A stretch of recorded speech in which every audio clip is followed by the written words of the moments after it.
What if the thing that is stealing your peace is not the world outside you, but the way you touch it? A sharp word lands on your ear, and your mind lights up like dry grass. A rude face looks at you, and your chest tightens. A small disappointment happens, and the whole day turns dark. And later, when you lie down at night, you realize something painful. The person who hurt you may have forgotten it already, but you are still holding the fire. Tonight, I want to offer you a different way, a softer way that is not weakness, a gentle way that is full of strength, a way the Buddha pointed to again and again. Because the Buddha did not teach us how to control people. He taught us how to free the heart. Welcome, dear friends, to Buddha Peaceful Mind. I am grateful you are here. May these words be like cool water for a tired mind. And if you would like to return for more gentle Dharma talks, you are welcome to subscribe to Buddha Peaceful Mind. It helps this quiet space continue, and it helps these teachings reach someone who may be suffering in silence. There is a simple poem that carries deep wisdom. It repeats one phrase like a bell. Be gentle. Be gentle when you meet anger. Be gentle when you meet dishonesty. Be gentle when things go against your wishes. Be gentle when life is bitter. Be gentle when you suffer. Be gentle when misfortune visits. At first, it sounds almost too simple, but the Buddha's path is often like this. Simple, but not easy. Clear, but demanding practice. Gentleness does not mean you let people step on you. Gentleness means you refuse to become a second source of harm. Gentleness means you keep your dignity and you protect your heart. Gentleness means you do not add poison to poison. In the Buddha's teaching, suffering grows through three fires: greed, hatred, and delusion. We want things to be our way, so we cling. We dislike what we meet, so we attack. We do not see clearly, so we react. Gentleness is not a decoration. Gentleness is a medicine that cools these fires. So let us walk through life's common encounters, one by one, and learn how to be gentle in a way that heals. If you meet someone hot-tempered, be gentle and simply look. This does not mean staring. It means seeing. Seeing that anger is a state, not a person's true nature. Seeing that behind anger, there is often fear, pain, shame, or helplessness. The Buddha once met people who insulted him. He did not argue. He did not throw the insult back. He asked a simple question that carries a universe of wisdom. If someone offers you a gift and you do not accept it, to whom does the gift belong? The answer is simple. It stays with the giver. In the same way, when someone offers anger, if you do not accept it, it stays with them. It does not enter your heart. How do you not accept it? You begin with the eyes. You look softly. You look like you are watching a storm passing through the sky. You do not step into the storm. You stay on the shore. You begin with the mouth. You do not speak too quickly. You do not defend too quickly. You do not explain too quickly. Because words spoken under fire often become fuel. A small story. A woman was standing in a long line. A man behind her was impatient. He complained loudly. He pushed. He spoke rudely. Her first impulse was to turn and fight. But she remembered one breath. She felt her feet. She relaxed her jaw. She let her eyes soften. She turned slowly and said, "I can see you are having a hard day. If you need to go first, you can." The man froze. His face changed. He did not go first. He looked down and said quietly, "I'm sorry." She did not win an argument. She protected her peace, and she gave the other person a chance to return to their better self. This is the power of gentle seeing. When you do not mirror anger, anger loses its partner. Now, a second teaching. If you meet someone who is not truthful, be gentle and step back. Notice the difference. With a hot-tempered person, we do not run away in fear. We stay calm and careful. With dishonesty, we do not stay close and pretend it is safe. We step back with dignity. Gentleness does not mean you keep walking into a room that harms you. The Buddha taught wise discernment. Some fires can be cooled by kindness. Some fires are not yours to hold. Sometimes the most compassionate action is to create distance without hatred. Many people feel they must explain, accuse, or expose. But often, arguing with dishonesty only drains your mind. So instead, be quiet, clear, and clean. You can say less. You can exit more. You can keep your heart soft while keeping your boundaries strong. A small story. A young man trusted a friend who often twisted the truth. At first, he ignored the signs. He wanted to believe the best. But again and again, he felt confused, used, and disappointed. One day, he stopped chasing explanations. He said gently, "I wish you well, but I cannot stay close in this way." Then he stepped back. No drama, no revenge, no public fight. Later, he realized something. He had not lost a friend. He had regained his inner clarity. This is gentle separation. It protects your heart from becoming bitter. It protects you from carrying anger for years. Now, if you meet someone who is often angry, be gentle, smile softly, and speak carefully. Some people live with a short fuse. If you touch it, it explodes. So you do not dance too close to the fire. But you also do not need to hate the fire. A gentle smile is not mockery. It is a signal to your own nervous system. I am safe. I can stay steady. Speak with care. Fewer words, slower words, lower tone. Not because you are afraid, but because you are choosing peace. The Buddha taught right speech, words that are true, words that are kind, words that are timely, words that lead to harmony. If you speak to an angry person with sharpness, you create a battle. If you speak with clarity and calm, you create a path out. A small story. A teenage boy often shouted at his mother. She tried to control him with shouting back. The home became a war zone. One evening, she tried something different. When he raised his voice, she lowered hers. She said, "I want to understand you, but I cannot hear you when we shout. If you speak calmly, I will listen. If you keep shouting, I will step away and return later." At first, he laughed, but she stayed consistent. No fight, no lecture, just calm boundaries. After some time, his shouting reduced. Not because she defeated him, but because she refused to feed the fire. This is gentle firmness, soft heart, clear boundary. Now, if you meet something that goes against your wishes, be gentle and look for causes. Life does not always follow our plans. Sometimes we want respect and we meet criticism.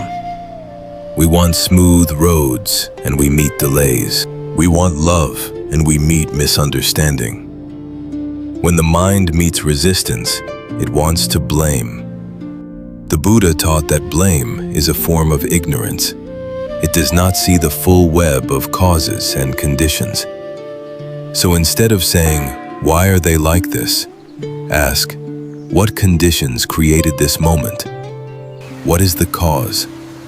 What is the misunderstanding? What is the fear? What is the need?" This is not making excuses for harm. This is seeing clearly so you can respond wisely. A small story. Two friends planned a trip. One friend arrived late, very late.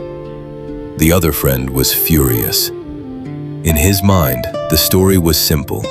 You do not respect me. But before the anger became a fight, he asked, "Are you okay? What happened?" The friend's eyes filled with tears. She said, "My father collapsed this morning. I didn't want to bring the sadness to you." In that moment, the anger disappeared. Not because lateness became right, but because understanding became bigger than offense. This is gentle inquiry. When you look for causes, you step out of the prison of your own assumptions. Now, if you meet bitterness, be gentle and do not become angry. There are days when life tastes sharp, a betrayal, a sickness, a loss, a disappointment that feels unfair. The mind says, "This should not happen to me," and this thought becomes a second suffering. Because life is already painful, and now your mind fights reality. The Buddha taught the truth of impermanence. All conditions change. Pleasure changes.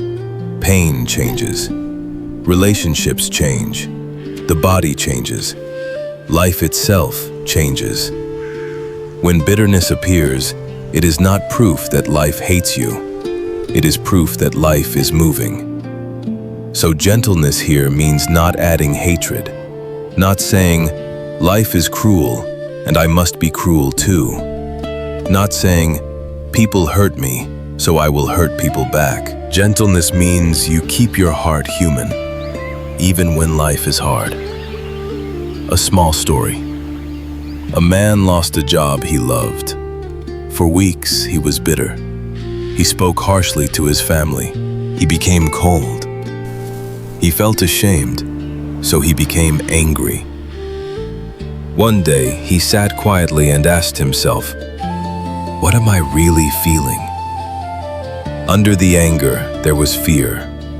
Fear that he was not enough. Fear that he would not provide. Fear that he had failed. When he saw this, he softened. He told his family, "I'm scared. I'm sorry I became sharp." Then he made a plan, one step at a time. His situation did not change overnight, but his heart changed. And because his heart changed, his life became workable again. This is the Dharma in bitterness. Do not let pain turn into poison. Now, if you meet suffering, be gentle and rise. This line is very important because some people misunderstand gentleness as weakness. They think gentleness means lying down and accepting harm. But the Buddha taught energy, effort, and courage. He taught that suffering can become a teacher, not to glorify suffering, but to transform it. When you meet suffering, rise with wisdom, rise with patience, rise with steady steps. Do not stay stuck in the mud of self-pity. Do not make your wound your identity. Gentleness here means you do not whip yourself. You do not shame yourself. You do not say, "I am broken." You say, "I am human. I am learning. I will begin again." A small story. A young woman felt stuck after a painful breakup. Every day she replayed the same words, the same scenes. Her mind was a prison. A teacher told her, "Do one gentle thing each day, not to prove anything, just to move." One day she walked for 10 minutes. Another day, she cleaned one small corner of her room. Another day, she ate a warm meal with attention. Slowly, her life began to lift. Suffering did not vanish, but she grew around it. She learned, I can carry pain without collapsing. I can use pain as a ground to stand on. This is gentle rising. Now, if you meet misfortune, be gentle and walk through. Misfortune visits every human being. No one is exempt. Illness, accidents, unexpected loss, sudden changes. When misfortune arrives, the mind wants to run, deny, or panic. But the Buddha taught equanimity, a steady heart that can face change. Equanimity is not coldness. It is inner balance. It is the strength to say, this is happening, and I will meet it with awareness. Walking through means you do not dramatize. You do not make a small event into a lifetime story. You do not say, my life is cursed. You say, this is a hard chapter, not the whole book. You take the next right step. You ask for help. You rest when needed. You act when possible. You keep your mind kind. A small story. A family faced sudden financial trouble. The parents were ashamed. They wanted to hide. They fought each other. The home became tense. One day, the father sat with his children and spoke gently. We are going through a difficult time. It is not your fault. We will work together. We will be careful. We will still love each other. The children did not panic. They felt safe because the parents' calm became the family's shelter. This is the quiet miracle of gentleness. It does not remove hardship. It prevents hardship from destroying love. Now, let us gather these teachings into one simple practice you can use today. When you meet a difficult person or situation, do 3 things. First, soften the body. Relax your shoulders. Unclench your hands. Soften your eyes. The body is the door to the mind. Second, slow the speech. Speak less. Speak later. Speak lower. Silence is sometimes the most compassionate sentence. Third, choose the wise direction. If it is anger, do not accept the gift. If it is dishonesty, step back without hatred. If it is conflict, speak with care and boundaries. If it is disappointment, look for causes instead of blaming. If it is bitterness, do not add poison. If it is suffering, rise with small steps. If it is misfortune, walk through with steady heart. This is the Buddha's path in daily life. Not in a monastery only, in the market, in traffic, at home, in your own mind. And now, a gentle reminder, do not use gentleness as a mask to avoid truth. Sometimes you must speak clearly. Sometimes you must say no. Sometimes you must leave. Sometimes you must protect yourself. The Buddha's compassion always walked with wisdom. Compassion without wisdom becomes confusion. Wisdom without compassion becomes cruelty. So let your gentleness be wise, and let your wisdom be gentle. If this talk brought you even one breath of peace, you may tap like as a simple way to support Buddha Peaceful Mind. It helps this message reach someone who needs a softer way. And if you would like to keep practicing with us, you are welcome to subscribe. Not for numbers, but to create a small refuge you can return to. Now, let us close with a short blessing. May you meet anger without becoming angry. May you meet dishonesty without becoming bitter. May you meet disappointment with understanding. May you meet bitterness without poison. May you meet suffering with courage. May you meet misfortune with a steady heart. May your gentleness protect your dignity. May your wisdom protect your peace. May your life become lighter, not because the world is perfect, but because your heart is trained. Thank you for listening. May all beings be safe. May all beings be free from suffering. May all beings be at peace.